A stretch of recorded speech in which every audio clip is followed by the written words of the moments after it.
يا أيها الذين آمنوا لا يسخر قوم من قوم عسى أن يكونوا خيرا منهم ولا نساء من نساء عسى أن يكن خيرا منهن ولا تلمزوا أنفسكم ولا تنابزوا بالألقاب بئس الاسم الفسوق بعد الإيمان ومن لم يتب فأولئك هم الظالمون يا أيها الذين آمنوا اجتنبوا كثيرا من الظن إن بعض الظن إثم ولا تجسسوا ولا يغتب بعضكم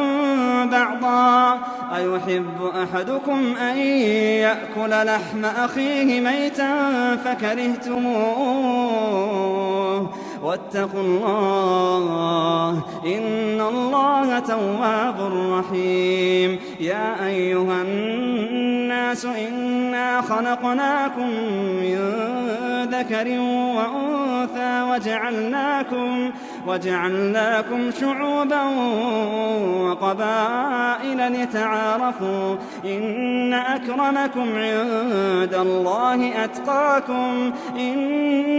أكرمكم عند الله أتقاكم إن الله عليم خبير قالت الأعراب آمنا قل لم تؤمنوا ولكن قولوا أسلمنا ولما يدخل الإيمان في قلوبكم وإن تطيعوا الله ورسوله لا يلتكم من أعمالكم شيئا إن الله غفور رحيم إنما المؤمنون الذين آمنوا بالله ورسوله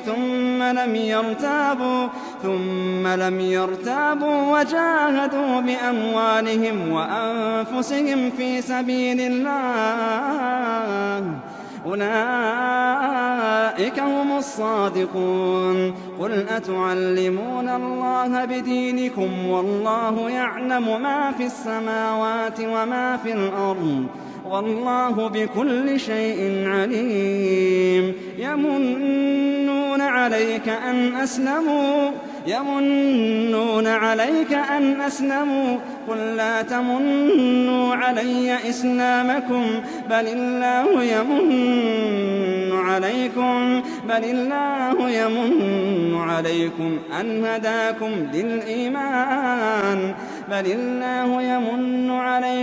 أن هداكم للإيمان إن كنتم صادقين إن الله يعلم غيب السماوات والأرض والله بصير بما تعملون